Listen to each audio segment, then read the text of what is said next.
मनीष सिसोदिया जी किन बच्चों के भविष्य की बात कर रहे हैं? क्या वो बताएंगे कि वो उन बच्चों के भविष्य की बात कर रहे हैं कि आप शराब पीने की उम्र सीमा को 21 से घटाकर 18 कर देंगे? क्या ये बताएंगे वो सरकार में इसलिए आए थे कि शराब के इक्वल डिस्ट्रीब्यूशन के लिए वो काम करें, नई शराब नीति लाए जिसमें हजारों करोड़ रुपए शराब माफियाओं को लाभ पहुंचाने का, गलत तरीके से उनको फायदा पहुंचाने के लिए काम किया है? दिल्ली सरकार क्या नई शराब नीति के बारे में कुछ बताएगी? और जब नई शराब नीति पर सवाल उठे और जब ये बात उठी कि हजारों करोड़ रुपए आपने शराब माफिया को फेवर किया, जब आपने शराब माफिया के कमीशन को 2.5% से बढ़ा के 12% कर दिया, जब आपने 21 ड्राई डे से घटा के 3 कर दिए, 144 करोड़ रुपए शराब माफिया के नियम और कानून की धज्जियां उड़ा के उनके माफ कर दिए, शराब माफिया पर इतने मेहरबान हो गए कि उनकी अर्नेस्ट मनी 30 करोड़ रुपए जो फोरफिट होनी चाहिए उसको वापस कर दिया, और ब्लैक लिस्टेड कंपनी को शराब के ठेके दिए मनमाने तरीके से।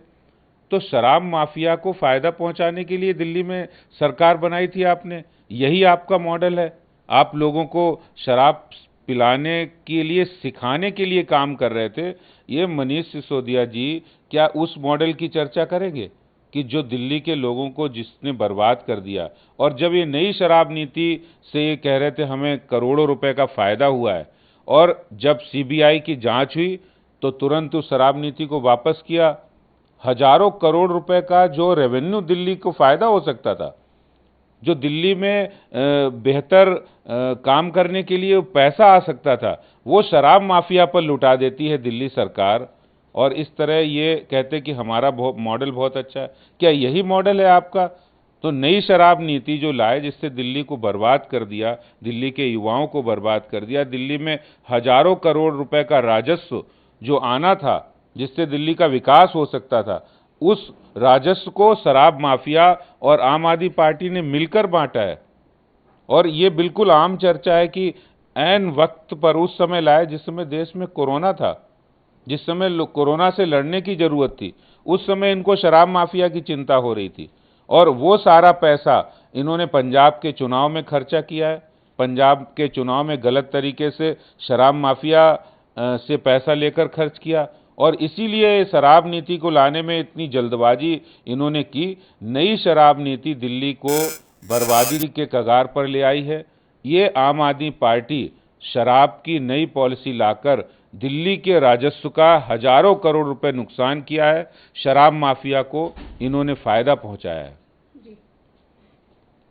सर, साथ ही कांग्रेस जो हमेशा से क्वेश्चन उठाती आई है बीजेपी के हर मूव पर, या कहीं भी इस तरह की जैसे रेड होती है, चाहे ईडी हो, सीबीआई हो, कांग्रेस की तरफ से बयान आया है कि जो एजेंसीज हैं उनका मिसयूज किया जा रहा है, इस तरह का यूज जो अपोजिशन के अगेंस्ट किया जा रहा है।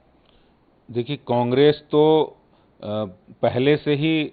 जिस तरह से उन्होंने उनके ऊपर भ्रष्टाचार के तमाम आरोप, और वो लोग हैं, ये बात वो लोग कह रहे हैं जो जमानत पर छूटे हैं, कांग्रेस के नेता जो जमानत पर छूटे हैं भ्रष्टाचार के आरोप में, जिन्होंने स्वतंत्रता सेनानियों के पैसों से बनाई हुई कंपनी, उनके खून पसीने की कमाई से बनाई हुई कंपनी को हड़प लिया और उसका कॉमर्शियल इस्तेमाल किया, उसका व्यावसायिक इस्तेमाल किया है, उसमें भ्रष्टाचार किया है। वो कांग्रेस आज इस तरह की बातें कर रही है जो कि एजेंसियां हैं, चाहे वो कोई भी एजेंसी हो, सरकारी एजेंसी, निष्पक्ष तरीके से काम कर रही हैं, वो पारदर्शी तरीके से काम कर रही हैं। जो लोग भ्रष्टाचार कर रहे हैं, जिन्होंने दिल्ली सरकार में भ्रष्टाचार किया, जिन्होंने अपने पद का दुरुपयोग किया है, अगर उनके ऊपर जांच चल रही है, ठीक है, जांच की कार्रवाई होगी, जो दूध का दूध और पानी का पानी हो जाएगा।